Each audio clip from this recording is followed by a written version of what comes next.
Hello and good morning, and thank you for tuning in to this Monday episode of our PAC Politics Podcast. Our podcast is brought to you by our United Resource PAC. Guys, we are a political organization, a tax-exempt political organization. I am your host, Brittany McDowell, and again, thank you so much for tuning in this Monday morning, the 31st, here in this month of August. This is the last show for this month, the last Monday of the month, and quite frankly, I think it's going to be a good one. Why? Because the question that I posed to you for this episode is, what is the current range of economic stimulus? You know, we've relaunched our podcast with kind of the not the relaunch of our PAC, but kind of the relaunch of our focus, right? And in doing so for this month of August, we've had several episodes. You know, we have them every Monday, Wednesday, and Friday. But we've had several episodes, and we've talked about, unemployment, the extended benefits. We've talked about stimulus checks, but we really haven't talked too much about the other aspects of economic stimulus. So I want to take this show today, this last show here in this month of August. I want to take this show to talk about the current range of economic stimulus. I really haven't done too well in doing that with you guys. So we've got that plan for this show. It's not going to be the shortest of shows, but it's not exactly going to be the longest. I'm going to do my best to make sure that doesn't happen. So stay tuned. Let's go ahead and let's get the show started and talk about the range of economic stimulus, because it most certainly is more than extended unemployment benefits, and it's also most certainly more than that much needed second stimulus check.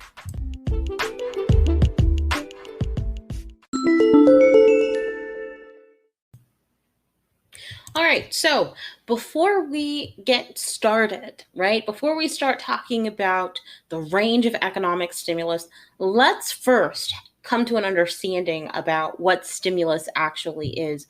Guys, I think I've done you quite a disservice here. Let me explain. To this point, I know that we have just brought back our podcast here in the month of August 2020, but pretty much all of our episodes, which you can find on Monday, Wednesdays, and Fridays, have centered around two forms of economic stimulus, being either unemployment benefits, those extended unemployment benefits. And if I haven't been talking about those, I've been talking about stimulus checks. But news flash, those are not the only forms of stimulus. Stimulus is really it's a broader range of benefits and programs that just simply are intended to help people stay afloat in what can be perceived to be an economic recession. So if you have been under the impression, due to me, that the only forms of stimulus are unemployment benefits or stimulus checks, let me apologize for that, because you were clearly mistaken, and it is my fault. Now, all forms of stimulus are not created equal. We'll talk about that in a moment. We'll also talk about how even if the target market for one form of stimulus is, say, for instance, business or businesses, it still can and will have impact on the unintended, the kind of the indirectly intended target. Let me not say unintended, because all stimulus is kind of meant to stimulate the economy, and we live in a country that has an economy that is transactional, right? You cannot have people who are consumers without people providing the goods and services that need to be consumed, nor can you have people providing the goods and services without consumers. You can't have one without the other. And the same for stimulus. Even if the government intends to stimulate, just say, businesses, the indirect impact of that will be economic stimulus for another target, the consumers, the employees. But anywho, let's jump to a man that some of you have heard about. This man is Mark Meadows. Mark Meadows is the White House Chief of Staff. He said something that for me was pretty telling something that was, quite frankly, a moment of honesty that I don't think that we have really seen, not necessarily just from him, but from a lot of politicians. I'm not going to say that we haven't seen a moment of honesty, because, quite frankly, I'm not quite certain about what they're thinking and what they're feeling. What the heck am I talking about? Well, what I'm talking about is the fact that Mark Meadows came out and he said, quite frankly, that he's not optimistic that we're going to get a deal. And while that is utterly terrifying, especially when you consider the state of our economy, when you consider the fact that we are approaching, or no, I think we're at exactly at today, matter of fact, we're exactly at 1 month, 1 calendar month since the extended unemployment benefits, that $600 per week people were getting. We're at 1 month since that has been gone.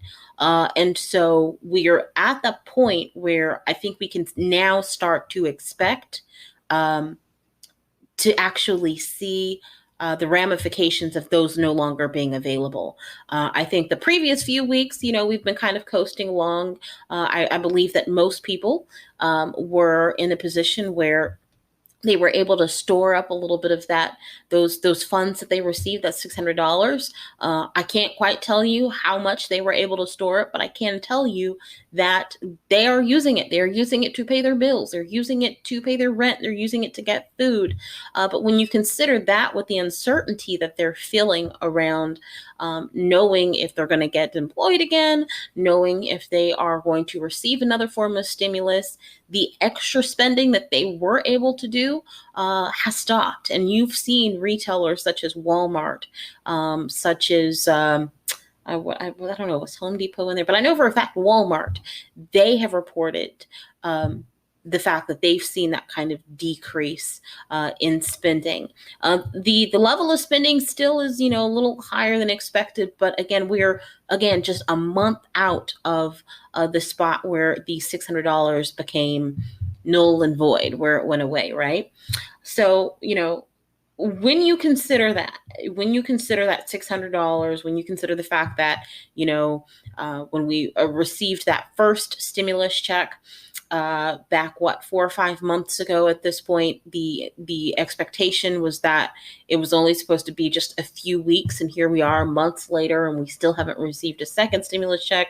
Not just the unemployed, but a lot of Americans, even those still employed who are in positions where they are looking for that second stimulus check, a lot of people are in that same spot as Mark Meadows, where they are feeling, I'm just not feeling that a deal is actually going to get done.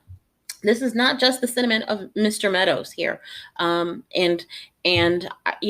obviously Mark Meadows is not an elected official. He is someone who is working as appointed by the president, but he's at the table. Whether you agree with it or not, whether you think that, we should only have elected officials at the table, the president needs to take his minions away and come to the table, and Mitch McConnell needs to come.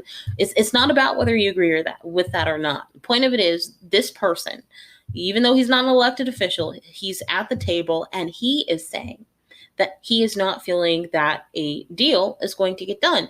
And quite frankly, we're not hearing that from politicians, the elected officials.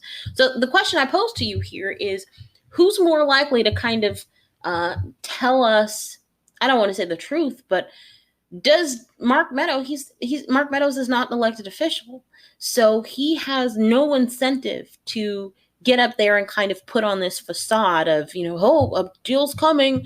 Let me do my dance and, appease you and kind of entertain you and make you think and hope and feel that something is coming. He has no incentive to do that because we didn't give him his job. And so he had a moment of truth where he said, look, help ain't coming. I'm not completely certain. Well, he didn't say exactly that, but in so many words, Mark Meadows said, y'all, you missed the boat. The boat is not showing up. This thing is going down. In so many words, again, that's what he said. So that said, I just kind of wanted to mention that before we kind of start talking about the different kind of forms of stimulus, the different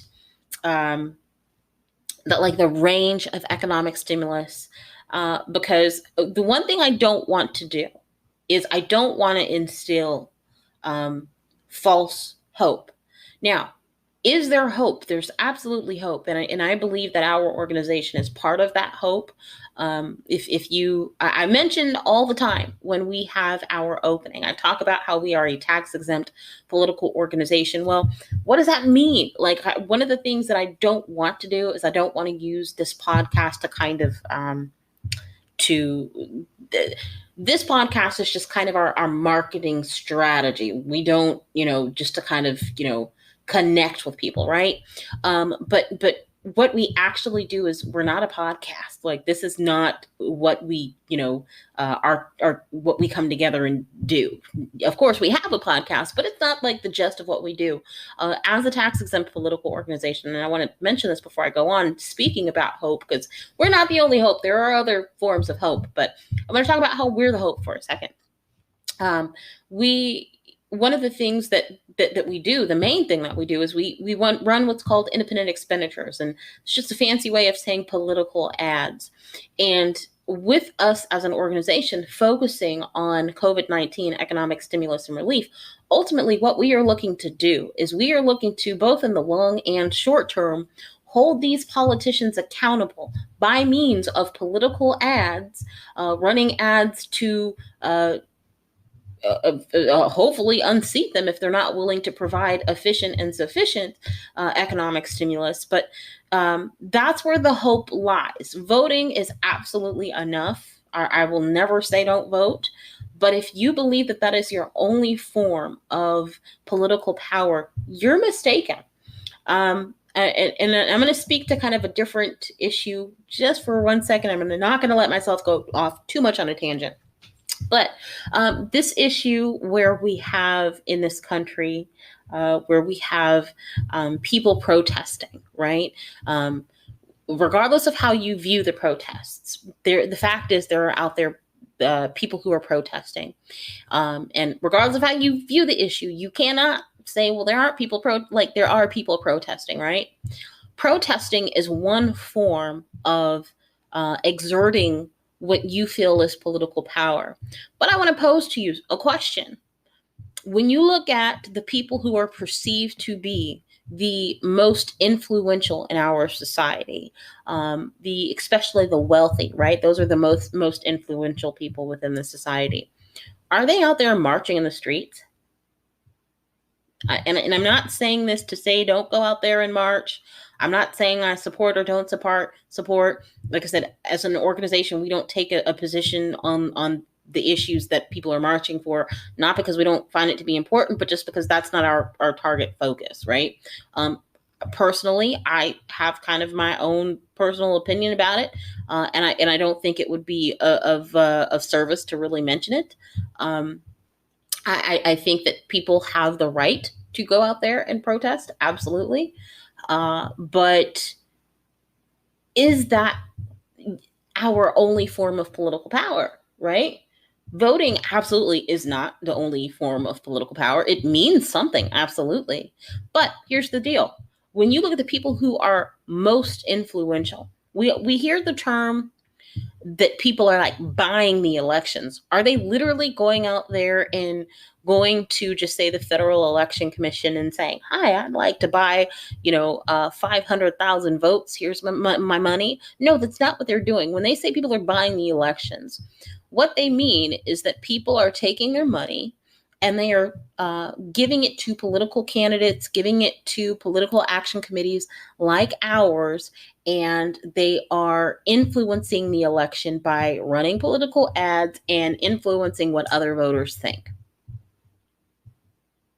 You can only, as an individual, get out there and talk to so many people, right?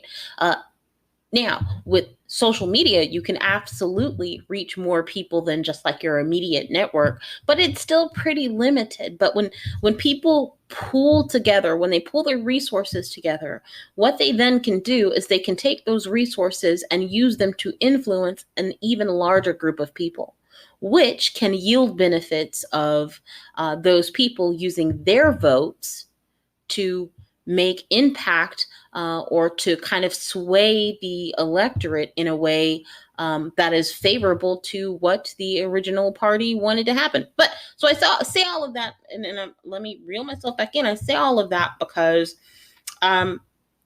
when we have people who have this kind of same idea that Mark Meadows had or has, where they're just kind of feeling like we're not going to get a deal, you don't have to feel like that, okay? But here's the deal. You have to be willing to do more than just complain. And I understand that we are in a position where, yes, people are having it hard. People don't have money for basic necessities. But I will say this. You have to be willing to put your money where your mouth is. You really do. You absolutely do. Like I said, the people out there who have the most political power, they are not related to the current issues that people are marching for, but sticking with this issue of COVID-19 economic stimulus and relief. People aren't out there marching because they're unemployed. Now, we have seen, I'm gonna walk that back. We have seen some protests, namely around one form of economic stimulus, and that's been unemployment benefits. But you don't see people out there marching and protesting for stimulus checks. You don't see people out there marching because they need PPP loans. You don't even though the PPP program was absolutely rolled out like a crap show, we didn't see people out there protesting and marching. Is it because protesting and marching is not effective? No, it can be effective, but I would argue that the most expedient form of impact, or a more expedient form of impact, is not marching in the streets.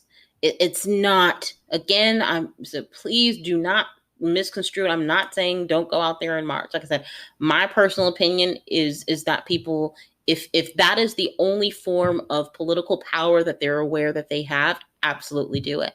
If you cannot use other forms of political power, and you literally you only have your 2 feet and your voice, get out there and do it. But if you want to have change in the way that the most wealthy and most powerful people have, you have to be willing to put your money where your mouth is. You have to be willing to run those ads, fund those ads that cost money, that show the politicians and expose the politicians that, hey, we actually know how you voted. We know what you did. We know what you said. The fact that you get on and you do these interviews as a politician and you deny, we're throwing it back in your face. And a collective group of individuals can come together and actually make that happen. But so, anyways, just know that there is hope. I'm not gonna belabor the point. I'm not gonna further go on. I'm not even trying to sell you on us. I'm trying to sell you on the fact that there is more political power than just voting. And there's also more political power than just marching in the streets. I'm not saying don't do it for whatever issue. I'm just saying you have to be willing to put your money where your mouth is, because the people who have the most power are not on the street corners. That's all I'm saying. I'm gonna leave that alone. I'm going to leave it alone. So if you're feeling like Mark and you think, yo, look, it's not going to get done, you don't have to feel apathetic. Even if it's just making a $5 contribution, even if it's just saying, hey, you know what, I'm really hurting right now. You know, I'm depending on this next stimulus check. If that's the case, hey, maybe I can't. Obviously, no one expects you to fund your own political ad, and there's a whole bunch of regulation regarding it. But when you can put your money in a pot with a group of individuals to say, hey, let's fund an ad because just let's say Mitch McConnell he has been completely unwilling to move on the issue of providing economic stimulus and relief. And his constituents in Kentucky need to know what he's actually doing so that way they can actually vote him out. Let's do it.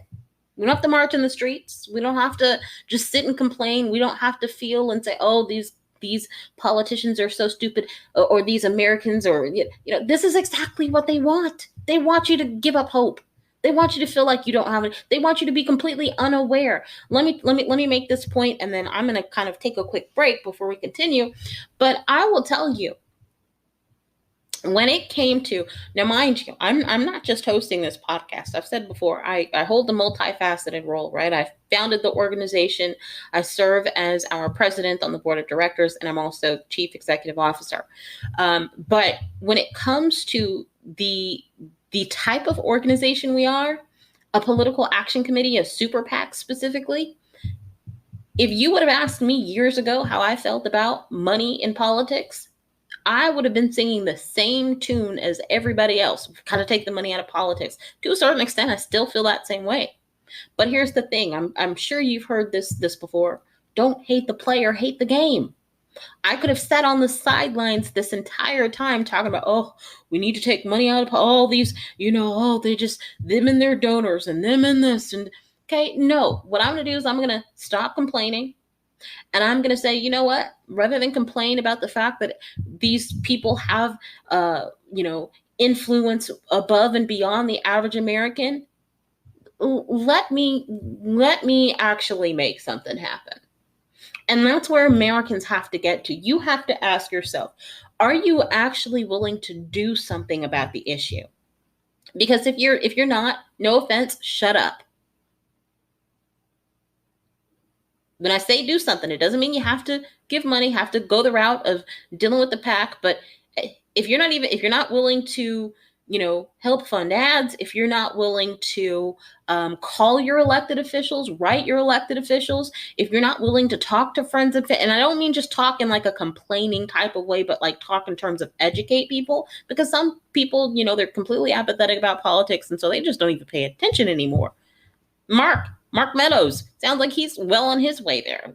He's about to check out any moment in terms of like mental capacity and mental energy being given to this whole situation, right? And that's where a lot of people are. But if you were in a spot where you just want to complain, shut up. You're not doing anything to further the issue. It doesn't have to be, the use of a PAC, but you need to be willing to do something. And if you're not willing to do anything, no offense, but at the end of the day, you're not going to matter. You don't matter. That's how problems are able to continually perpetuate themselves, because people who just talk don't matter. What the heck are you doing? Let me stop and we'll continue in just a moment.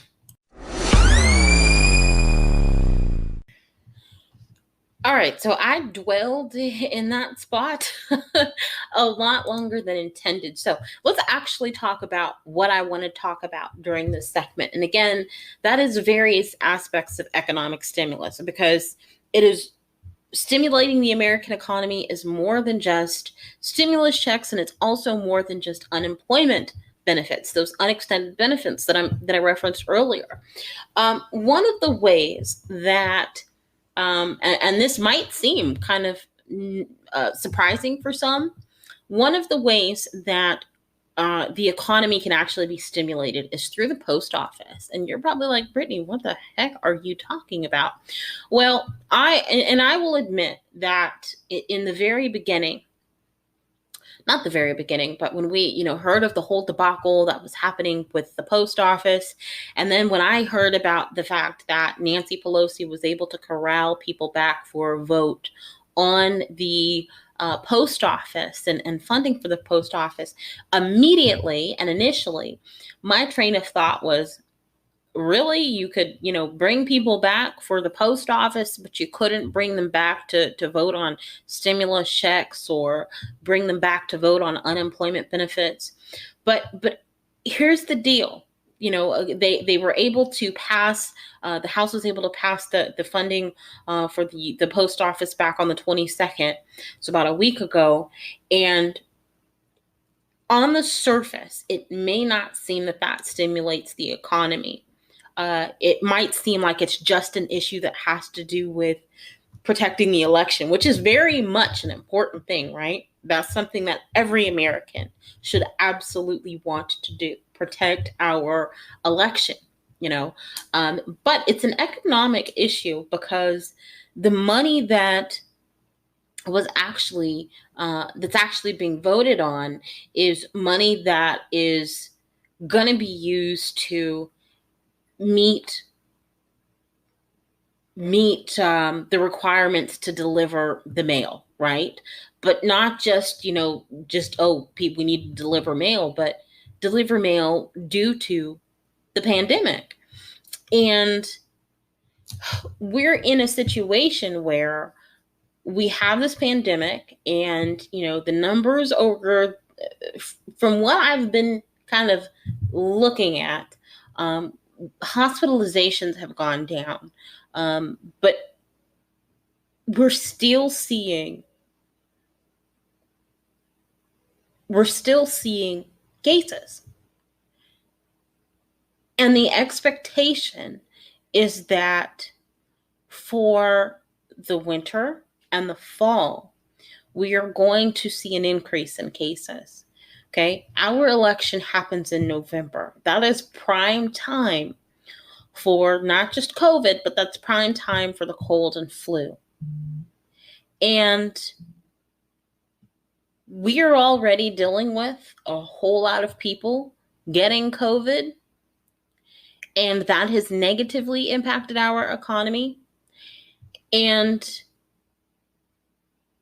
having a situation where we have to have people go out, leave their homes, the safety, air quotes, safety of their homes, to go out and vote in mass with a whole bunch of other individuals does not create for optimal environments for minimizing the risk of contracting COVID-19. Now, there are obviously things we can do to mitigate that risk. Wear masks, have that hand sanitizer, heck, might even wear goggles at this point. Like you've heard me say before, I almost think we all need to just have everybody in hazmat suits. But, there are things that you can do to mitigate that risk. But we want to put Americans in a position where, okay, hey, if you don't have to leave your home to vote, and you can still be an active member of the American society and do your civic duty and vote, do it from home and vote by mail, right? And so it becomes an economic issue in that it's by providing a circumstance where people can vote from home rather than having to leave their homes, if they so choose, we can lessen the likelihood of having an increase in COVID cases explicitly and implicitly due to the need, and I would say almost requirement, to vote. So in that regard, I would say that funding the post office is an economic issue because, okay, if you see all those cases go up because, people went out and voted, what then happens? People then have to go and they have to, go to the hospital. They then have to be in a position where, they are not able to go to work. Kids are not able to go to school. It becomes this horrible position that people get put in, all because they had to go and vote. So in that regard, it's an economic issue. But that's one form of economic stimulus, funding the post office. Another form of economic stimulus is something that we've talked about multiple times, and that is those expanded unemployment benefits. Now, most of everybody, even if they weren't a recipient of these funds, pretty much everybody is aware of that $600 per week that unemployed people were receiving. And it even extended beyond your kind of typical unemployed person. It extended to your gig workers, your independent contractors. They were able to get that $600, but that benefit, that form of economic stimulus, it ended July 31st, right? Exactly a month ago. And the thing about that was, since we have been without it, since it's been cut off, uh, we're at the point where we're going to start seeing some devastating effects, not just for individuals kind of personally, which we've kind of been hearing about, but even with hearing about it again, you're hearing stories about how people were kind of able to save a little bit to prepare, so that way they could kind of have a little form of cushion because they didn't know how long it would take. But that cushion for a lot of people is starting to go away, you know? So we've heard about kind of the impact on a personal level. But where we are right now is we're at the beginning of the point at which we're going to start seeing that quite frankly, devastation to the economy in ways that it hopefully will make politicians rethink their inability to kind of get something done on this. Because even though it's targeted, even though this form of stimulus is targeted directly to help individuals and their families, again, having this transactional economy, the help will extend beyond the actual target market, beyond the actual target for that aid. So everyone also knows about what we had from the president earlier this month. And that's where, you know, we have that $400 that people were supposed to get per week and supposed to be retroactive back to the 1st of August. But what I think some people, as we've kind of seen online during like some kind of social listening, I'm not sure a lot of people, a lot of these recipients are aware that this program, the low wages assistance, low wage assistance program, it's not. It is set to expire in due to one of two triggers. The first trigger is that we get to December 6th. That trigger is not going to be reached. The second trigger is that the program, which is funded through FEMA, gets down to a certain dollar amount, and that dollar amount will be reached well before December 6th. And so literally what we're likely to see is a form of stimulus that really can only last for about, some people have said 5 to 6 weeks. But quite frankly, that's if you don't have all states opt in, or if you have them opt in at kind of a slower rate, kind of like those initial states can get it for a longer time. But they are guaranteeing it for at least 3 weeks per state. So that's what you're kind of going to see with states that are just now starting to apply. They're not going to get it that long, but that range of 3 weeks to maybe around 6 weeks, but it's definitely not going to take you anywhere near December 6th. So that definitely is a problem, you know. And another problem is that initially, when this program was talked about, you know, it was talked about as being a $400 stimulus, but 25% would have to be funded by the states, and a lot of states, quite frankly, couldn't do it. Now, one of the things we referenced in other episodes was we talked about how Nancy Pelosi is sticking to wanting to get that aid for states, for cities and states. And it's all about kind of what you believe. Do you believe that the states need that aid because they were just poorly managed and just horribly run localities to begin with? Or do you believe that they need the states because they've been ravished by COVID-19? So I'm not going to kind of rehash that out. But so we ended up in a situation where the states then were kind of providing $100 as kind of an option. You have had some states say, okay, well, look, we still have funding from the CARES Act, so we can actually contribute $100 towards stimulating our unemployed individuals in the state, and we can provide them with a total of $400 in addition to their state benefits. But by and large, what we're seeing is that a lot of states simply can't afford to do that. They are having to stick only to that $300. Just kind of summarizing kind of what we've seen from both parties, which I think it's pretty well known with everybody at this point. Most Democrats, not all, but most Democrats initially wanted to continue that $600 benefit for various reasons. You could say that they wanted to continue it, one, because it would be easy to implement and could be just kind of reactivated really quickly, so there wouldn't be a long lapse in assistance. But then others looked at the actual numbers and the facts and figures and data and things that were being said by economists in stating that $600 in stimulus actually stimulated the economy more than lower numbers, and it was kind of more favorable.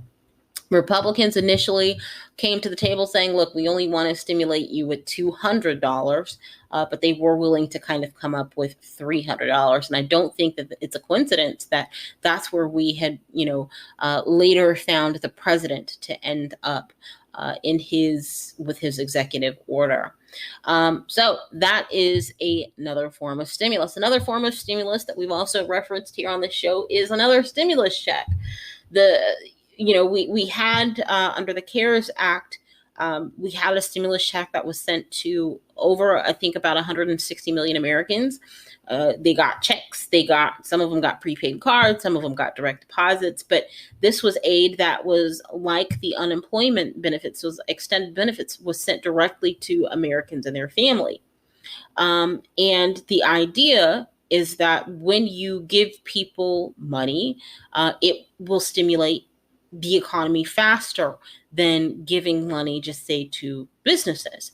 Now, I want to make it clear that and I think I've done this, but I want to make it clear in this moment that stimulus checks is something that is not a point of contention for the Republicans, for the Democrats, or the White House. The White House, is like, hey, we need to get these checks out. So pretty much have everybody at this point supporting that. So that's not something that is again a point of contention. Another form of stimulus that most people don't think is stimulus is funding for schools. And, again, on the surface, you might just say, well, Brittany, this is just, this has to do with education. Yeah, but hear me out. Now, I think this is probably one of the, I don't want to say it's one of the newer forms of stimulus. What I mean, if I had to say that, what I would mean is that the CARES Act, our first stimulus package, had nothing in reference to reopening schools, right? In that moment, we were so focused on kind of putting the fire out that was in front of us that we weren't really thinking about rebuilding. We were just immediately thinking about extinguishing the fire. I still think that, I think we're in a point, if you kind of look at the fire analogy, I think we are not dealing with like a category 5 fire. I don't know, what there are in terms of category. I don't even know if that's a thing. I think I've heard it on like a show where I've seen firefighters. I don't really watch a lot of TV, so I could be horribly wrong. But so I think I have heard somewhere something about categories of fires. And if there were hypothetical categories, I just, for some odd reason, feel like a category 5 would be at the top of the list. So um, running with my assumption here, with this category 5 fire, I kind of feel like we are not necessarily, well, let me, before I kind of say what I believe, we're yet again at another point where it's all about what you believe, right? It's about what you believe about why people do things, but what do you believe about where we are? Do you think that we're still at this point where we need to be putting out? Are we still at category 5? How we move down to 3, 2, 1? What phase? Here we go, those phases again. Lord, I am going to, like, my mind is going to explode thinking about phases. Like I said, I mentioned this before. When we had the phases, I don't know if we're still in a phase, but when we had phases, I literally would be like, okay, it's 12 o'clock. Have we gone to a new phase? Like, you go from one city to another. What phase is this place in? Like, okay. But anyways, so speaking of like these categories, I don't think that we are at a point where, it's just Brittany's opinion, right? I don't think it is category 5 right now. I think that we are probably category 4, but I don't think that we can take comfort that we are going to continue to go down to 3. I think that, we can most certainly go right back up to 5. And if we can add category 6, 7, and 8, I think we might be headed there as well, especially going into the fall and the winter. But that said, when it comes to the funding for schools, we weren't in a position at the time, when months and months and months ago, it almost seemed like forever ago, when we were able to pass legislation to actually stimulate the economy. We weren't in a position where we were thinking about what comes next. We were just in the heat of the moment, right? You're not, if you're not thinking about, in that moment, if you're not, I'm not going to even use that example. No, you know what? I am going to use the example. It's kind of like, yeah, I hope we're all adults here, but it's like if you're in that moment and you were having a moment of passion and you're with an individual, you're not thinking about, in that moment, oh my gosh, could I have a kid the rest of my life, as a result of this moment of passion? Could I walk away with an STD, or could my stuff just fall off because, like, you're not thinking about the ramifications until after the fact, right? Well, hopefully you're not, but that's another subject for another day. I am not going to school you on that, but at that time, at that moment in time, a few months ago, we were in the moment of passion as a country. We were in the moment where, it was just hot and sweaty, and we weren't thinking about what comes after this. Again, is my stuff just gonna fall off? Is it gonna anyways? So moving on from that, so we are now at the point where we're thinking about what comes next, and so the funding for schools, in my opinion, is kind of one of the newer forms of stimulus, in terms of what people are thinking about, and so when you consider that, I think it is kind of not so clear to people how funding schools can actually stimulate the economy. When you look at the money that these schools are receiving, this actually not just helps them deal with the pandemic, with the teachers and the students, and kind of modifying things and providing those resources so they can make sure people are safe. It, just like we talked about the form of stimulus for the post office, how you create a situation where the likelihood, or the risks associated with that activity, the activity of voting, is decreased.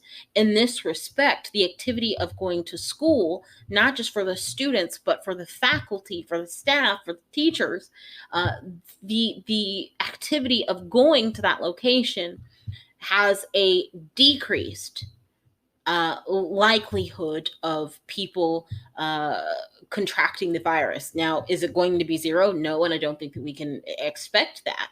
I don't think that it's healthy to say that we can only participate in the activity of reopening schools with a guarantee of no one getting coronavirus. If that's the case, nobody is ever going to go back to school, right? But I mean, you could delve into it and say, okay, well, let's have a conversation about the point at which we say, okay, it's safe to go back. But in whatever, at whatever point you determine there's deemed safety, funds are going to be required to make it happen. And here, especially for schools, it doesn't even just deal with being there at the school. And you could say the same about going and voting, but sticking with the school example, since we're talking about this form of economic stimulus, those children come home to parents and grandparents and cousins and aunts and uncles. I know we live in a society where people don't really interact with or value their extended family, but there are people who still do it. I mean, we know that these kids at least have parents, right? Hopefully somebody caring for them. They're not just going home to themselves, but they're going home and they're interacting with their parents, and their parents are going to work at some point. And, so if we can kind of look at the hub of, the hub of germs, if you ask me, these schools, we can put these kids and their families and members of the community at large in a better position simply by providing that funding. So in that way, this is a form of stimulus, because when family members aren't sick as a result of coming into contact by children who go to a petri dish on a day in and day out basis, we can reopen the economy. We can keep the economy open. We can do things that, put us in the right direction, so that we're not needing more and more and more economic stimulus. Another form of stimulus that I would say is kind of on the controversial list is liability protection. When it comes to the HEALS Act, which is the act that was proposed by the Republicans in the Senate, it looked at focusing on employers and schools and like hospital healthcare providers. It wanted to protect them by limiting the ability of individuals to come to them and say, look, you exposed me to COVID-19. I got it, or my family member got it. They died. I almost died. I was on a ventilator. So I'm going to sue you. Fact of the matter, people talk about California being sue happy, but people all across America sue, right? But what liability protection would look to do, or what it is kind of touted at looking to do, is protecting these businesses really in a way that only provides for gross negligence being the only reason why a lawsuit can actually come to the table against, again, a school, a hospital, or an employer. But I pose the question, what is gross negligence? Because it's not exactly what it sounds, and it's not as easy to prove as some people actually think. Gross negligence, by textbook definition, is the lack of slight diligence or care, or it's a conscious or voluntary act or omission in reckless disregard of a legal duty and consequences to another party. Okay, but here's the thing. So when you kind of look at, okay, well, that's what gross negligence is. Well, Brittany, it sounds like negligence, but when it comes to gross negligence, the issue isn't the negligence itself, like when it happens, and kind of the interpretation of, well, is this gross negligence? Is it not gross negligence? The issue comes around proving gross negligence. And the standard of proof is, because there's negligence and then there's gross negligence. The standard of proof for gross negligence is higher than the standard of proof for proving negligence. And that said, you have to rely on, if you were attempting to bring a lawsuit against somebody for gross negligence, you have to rely on being able to demonstrate that they were blatantly disregarding their duty of care or intentionally causing injury to another person. So an example, let me kind of show you the difference. An example of negligence would be something along the lines of, you know, I went to work and, we're not allowed to kind of bring in personal effects, including PPE. We can't bring in our own masks. Or no, our own gloves. The employer said that they want to bring in the gloves, but I went to work and the employer forgot to put out the gloves. And as a result, I know this is kind of a dumb example. They just forgot. So as a result, I kind of, touched something and got COVID. Again, kind of a dumb example, but I just kind of want to show you the difference. So that's negligence. They forgot. It wasn't really intentional. When you're dealing with gross negligence, that's a situation where them forgetting it doesn't meet the standard of proof. Okay. The standard of proof in that regard would have to be something like, my boss, they gave gloves to everybody else. And then with me, they outright told me, no, I could not have any gloves. And they took them and they hid them. Or they poked holes and all, like something just ridiculous, something that you'd have to improve. Like you'd have to prove that they had no regard, like not just little, they kind of sort of, no, they had blatant disregard. Like gross negligence is exactly what it's like. It's gross. Like really, like you would do that to another human being. Like you're a gross human being. And that's kind of like the easiest way to think about it. It's not exactly like, the legal limbo, like you're a gross human being, but, but anywho, so the thing with the liability protection is that, again, while the target of it is protecting, hospitals, protecting employers, protecting schools, even though that's the target, it still does trickle down and have indirect impact on other people. Because when, let's say, when an employer can't get sued up the wazoo, they can remain open, and because of remaining open, they can stimulate the economy by providing their goods and services, by keeping those jobs, and so in that regard, they again impact more than just their intended kind of target. Now, I do want to make it clear. I've mentioned and I've dedicated an entire episode to talking about how for Nancy Pelosi,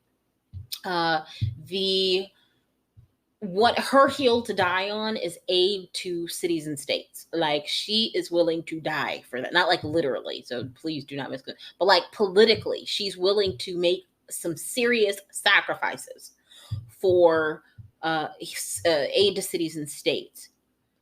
This liability protections is Mitch McConnell's hill. Now, why am I pointing out only these two people's hills to die on? All right, sorry about that. I didn't realize I got cut off there at the end of that last segment. So I'm pointing out these two people, Nancy Pelosi and Mitch McConnell, and I'm not talking about kind of where other people are willing to kind of die on their heels in terms of like, you've got to, do what I want on this. Because if you don't know, Nancy is over there in the House of Representatives and she's in control of that. And you have Mitch McConnell over there in the Senate and he is running that. So that said, that's why I'm kind of pointing out the both of them, and I'm not really pointing out what's going on with other people and what other people want. In so many words, it really doesn't matter. Now, when it comes to Mitch and what he wants regarding liability protections, you can absolutely have your own opinion about that. But I do think that you need to be aware that he is not going to accept anything that comes to the table that does not include liability protections. Okay, so moving on, because this is a lot longer than I was intending it to be. Let's talk about the PPP. Well, it's called the PPP. And if you don't know what it stands for, it's not the fact that somebody has to use a restroom really, really bad. It is referring to the Paycheck Protection Program. Let me take a sip of my water here. I've been talking a lot longer than I was intending to. So the Paycheck Protection Program, in the opinion of our organization, has been one of the least successful forms of stimulus. Now, if you don't know what it is, it's a program that provided forgivable loans to businesses, and the whole purpose of it was not just to make it rain on businesses. It was to incentivize businesses to retain employees, so that way those employees did not have to get unemployment or potentially get other forms of government assistance. All that other stuff, food stamps, all that stuff. So the program itself did not get off to a good start at all. Not at all. It was, I don't know if you had seen in the news, the program had started and then it lost funding and then it had to come back, and it got off to a really rocky start. But quite frankly, the data that has come out about this program has not shown that the program met the goals that Congress actually set for it. And quite honestly, when we as an organization look at what we want to see going forward for stimulus to stimulate the economy, as far as we are concerned right now, we don't want to see anything like the PPP back in there. Now, am I saying that we are adamantly against it? No. I'm just saying that it is, when you look at all the forms of stimulus that have already happened, that we already have data on, this form of stimulus is the form of stimulus that has not sufficiently proven that it has done what it has been intended to do. And the cost of it, and I think it's so funny, because, not funny, but I think it's rather tragic that when you look at certain forms of stimulus, for instance, like the stimulus that is given directly to the unemployed individuals, namely the $600, you always hear about, the cost of it, and, it's going to add trillions of dollars of debt, and and you hear all these things that are wrong with it. But when you actually look at what happens and what has played out, it's actually played out for the PPP. The program that had the form of stimulus that has a target market of businesses, right? These businesses, they think about this. One of the arguments, and I've referenced this before, one of the arguments that we heard about with the $600 unemployment economic stimulus was that it incentivized people not to work. Okay, we didn't talk about the fact that there was a pandemic. We just talked about people don't want to work because they can collect $600. People may have thought that I was being funny or being harsh when I said, and I meant and still mean, that we are incentivizing businesses that cannot or are unwilling to adapt in the necessary capacity to live up to the challenges that are before them now as a result of COVID-19. If they cannot operate, for instance, I'll never forget my mother and I, as soon as we went into this next phase, like I kind of look at it as like teleporting to like another dimension, but as soon as we were like teleported into this next phase, where immediately after lockdown, we were able to go to a restaurant. That was really, really strange.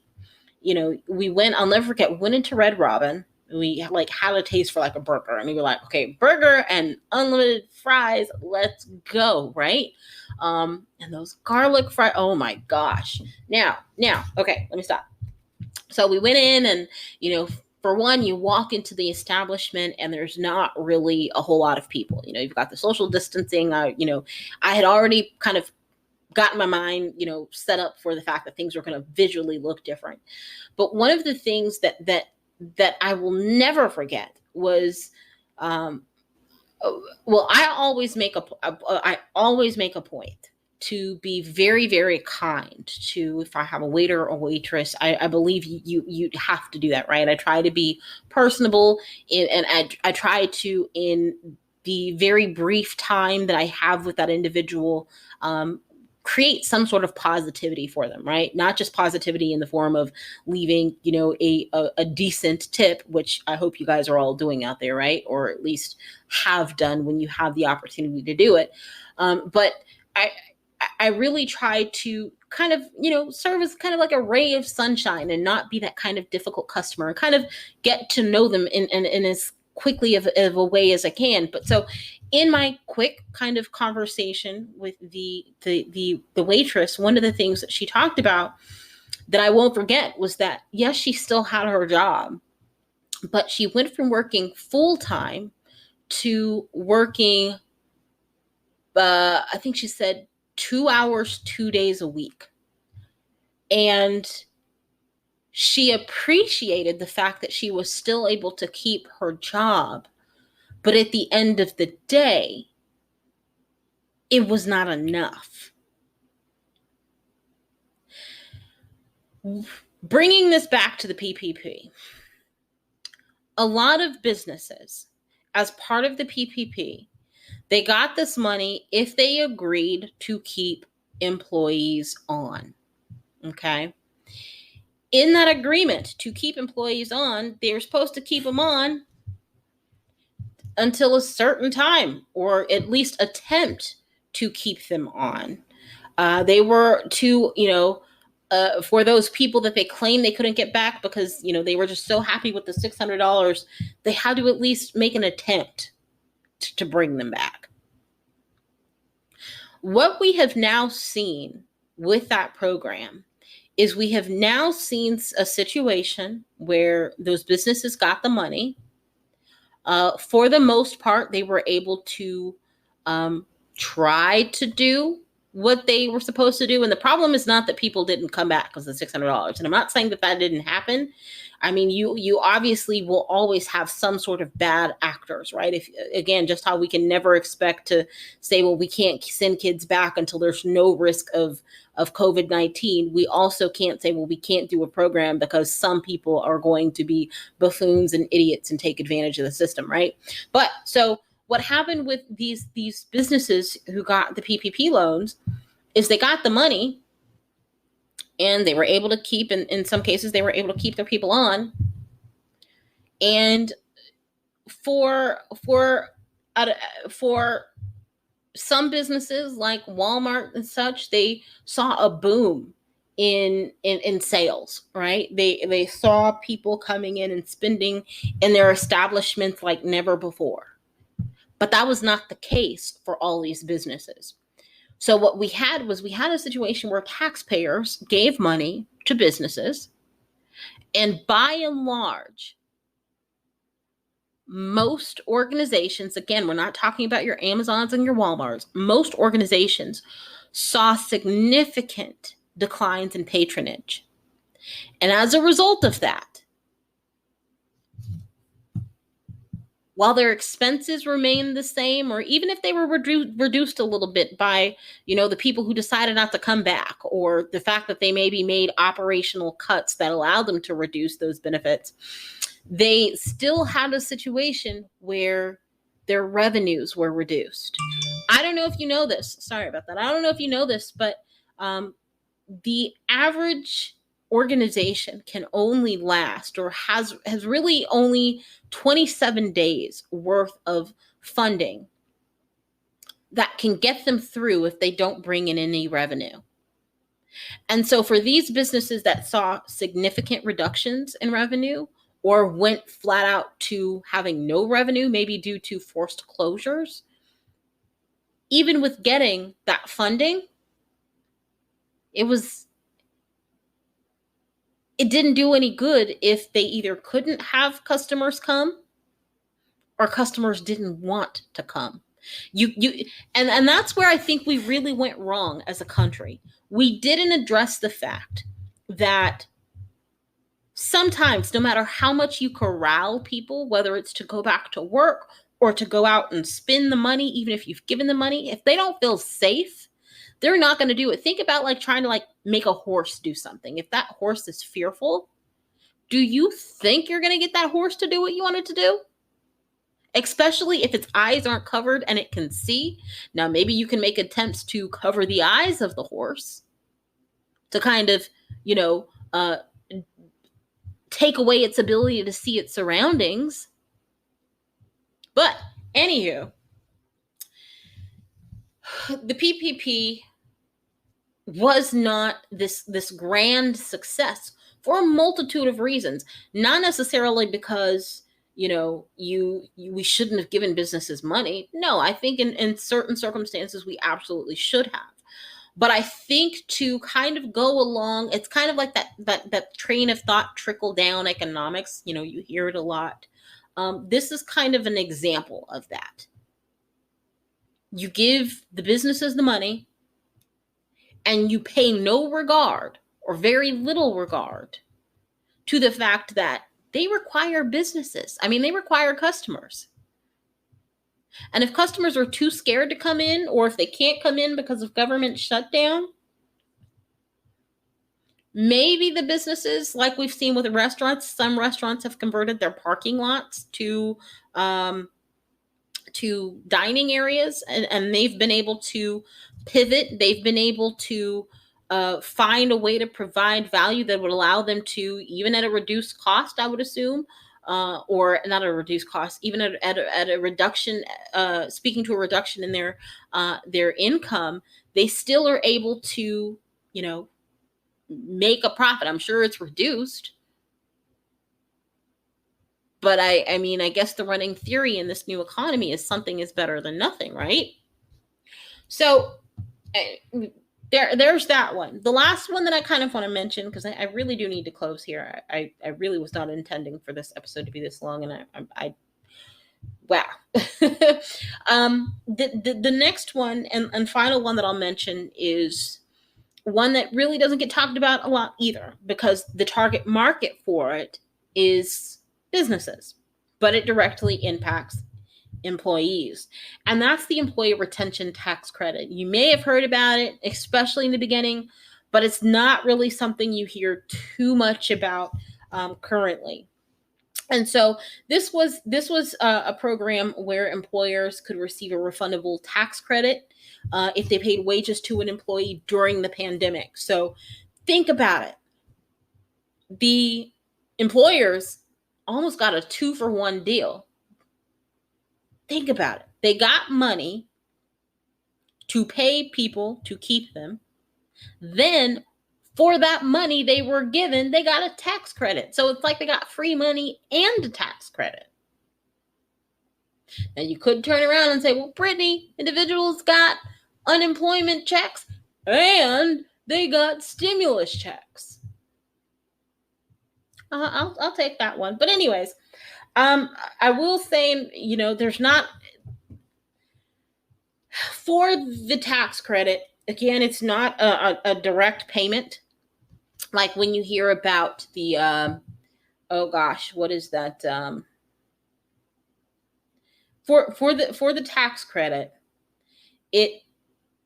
it's not like a direct payment, like when you think of stimulus checks or when you think of unemployment benefits, but it does benefit employees through the target market of employers. And for this program, I think one of the reasons we don't really hear about it too much is because, similar to the stimulus checks, why we're not really hearing about them as much anymore is because there's not really a point of contention around it. It's actually something that people are agreeing on. And so when they agree and there's kind of, no news about it, and it doesn't make for great TV because there's not like a fight that can be hashed out on CNN or Fox or whatever regarding it, it's not something that's really going to get talked about. So, that bipartisan support for it makes it something that most people haven't really heard about. But actually, I take that back. There's three more things. I know I said I was going to make the other one my last, but there's three more things. I'm going to make this quick. I promise. One other thing that we heard about, but we no longer hear about for a different reason than the one I just pointed out, is the return to work payment. That one was the one where we were hearing about, kind of, especially when we were talking about the $600 and for the unemployment extended benefits. And they were like, oh my gosh, it's too much money and people are going to stay home. What then came into the conversation was paying people a bonus when they got a job on top of their paychecks. Now, I mentioned for instance, the tax credit that I just referenced, that's similar to stimulus checks. We're not really hearing about them anymore because of the fact that people agree on them. That's not the case for the return to work payment. With this one, we're not hearing about it, but not because people agree on it. We're not hearing about it because, quite frankly, it's not really been in any new proposals. So you haven't seen it in the HEALS Act, nor you really haven't. There's not really a likelihood that it's going to go anywhere. And I think it's funny that this one isn't really going to go anywhere, so we're not going to talk about it. But other things are perceived not to go anywhere, but we're talking about it. But maybe, perception isn't reality. But so another thing that is kind of a big deal, especially with what happened with the executive orders that came out from the president the beginning of this month, is the eviction moratorium. And this one is like a massive one that doesn't just like affect one group of people, like, oh, this is only impacting unemployed people. This is like only affecting students and people who have, kids, like, even though ultimately those kids live in your community. And even if you don't have any, like, they go to a petri dish every day and they are going to be exposed to you and touch your mailbox. And not saying that I think about any of this myself when I go to the mailbox, but anywho, when it comes to the eviction moratorium, this one like impacts all of us, and like we are seeing it like crazy all around us. There is a housing crisis, right? And we've been hearing about it.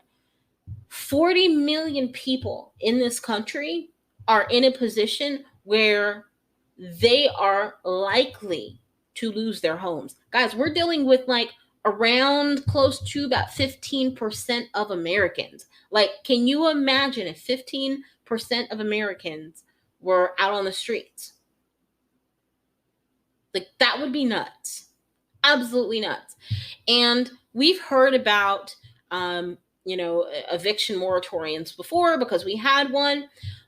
The eviction moratorium that we've had in the past provided a rental assistance program that helped people, if they would qualify, to help put evictions on hold for a year, and for the property owners would help them cover the costs of the rental property because of them, having that shortfall on receiving rental payments. But when it comes to that eviction moratorium that we got, or that was referenced, I don't want to say that we got, let me walk that back, that was referenced when the president put out his executive orders on I think the 8th of this month. We talked about eviction moratoriums. It was stated, but the fact is there are currently no federal eviction protections. Okay. Now, in some states, they have their own programs going. They have their own thing going on to help their people in their state. But at a federal level, there are absolutely no eviction protections. It was not part of the Senate proposal, mind you, although we did get it as part of the House proposal. But I'm not going to go into, I think I referenced in an earlier podcast how that was not part of the executive order from the president. Some people were kind of under the impression that it was, but it was not. There are just kind of some guidances for what needs to be looked at and what needs to be attempted. But at the end result, my friend, is not eviction protection.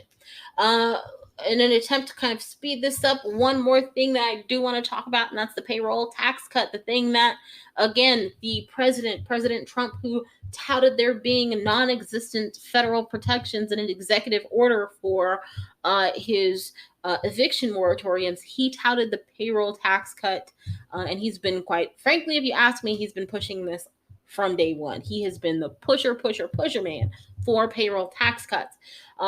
Should we get payroll tax cuts? Essentially how it would work if you have a job. So this would be a benefit to the job full, not the job less.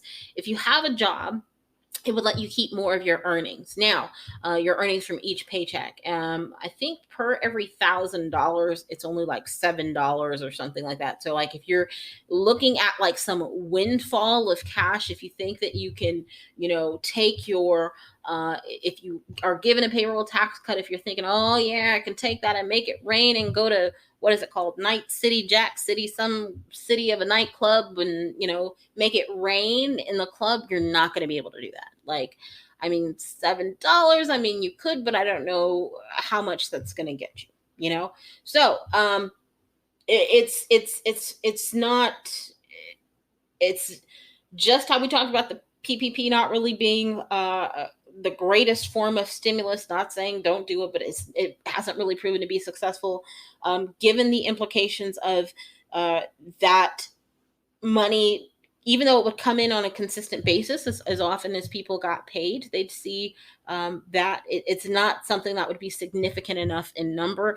I mean, heck, if $600 was kind of enough to keep us afloat, but $300 wasn't enough, if people are only getting like $7 per every $1,000 that they have, and we are living in an economy where people don't really make that much, if you ask me, it's most certainly not going to be enough. But when it comes to the payroll tax cut, though, the issue with it is that things like tax cuts, I've said before, the power of the purse, lies with Congress.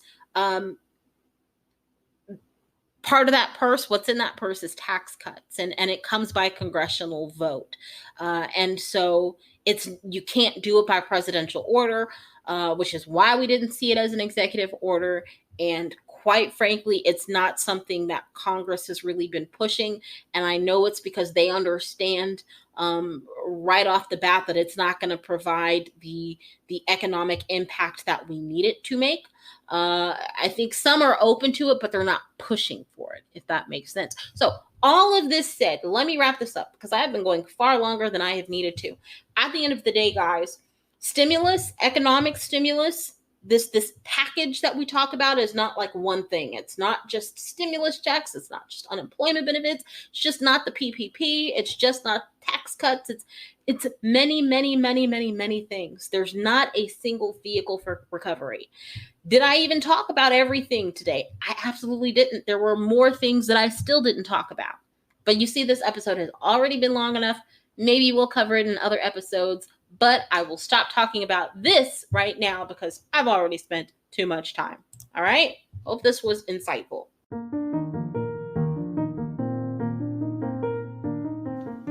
Hey guys, this is Brittany. Thank you so much for tuning in to this episode of Our Pack Politics Podcast. Before we continue this episode, I just wanted to jump in and remind you to make sure that you are connected with us on Facebook. On our Facebook page, you'll find content, you'll find promotions of events that we have coming up, and it's just another opportunity to connect with us outside of this podcast.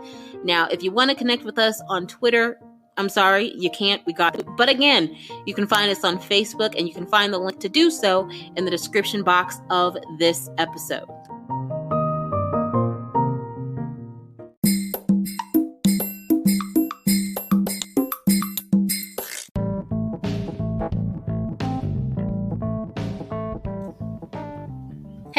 Hey you. Have you checked out our website yet?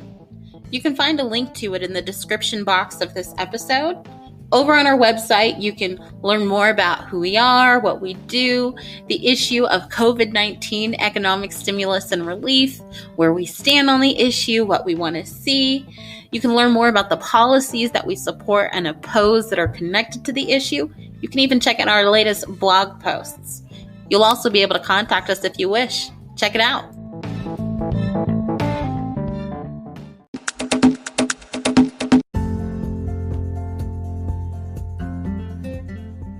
All right, so thank you for tuning in to this Monday episode of our PAC Politics podcast. We talked about a range of economic stimulus. Again, guys, economic stimulus is not just a one-note show. There are many, many notes that are played to construct the song of economic stimulus that we absolutely must sing as a country if we are going to recover from this nightmare. So consider yourself now informed, more so hopefully than you were earlier when you started this episode about the range of economic stimulus. And again, I promise you, I did not cover everything, but you saw the length of this episode and I have taken enough of your Monday. I want you to go forward, have a great day, and we'll talk about this more another day, okay? Again, thank you so much for tuning in. You've been listening to our PAC Politics podcast. My name is Brittany McDowell. It has most certainly been a pleasure. And again, I hope to see you Wednesday. So enjoy your Monday. Let this be a very productive week for you, because I'm looking forward to being a productive week for me. So wish the same for you. Have a good one, and I will see you Wednesday. Bye-bye.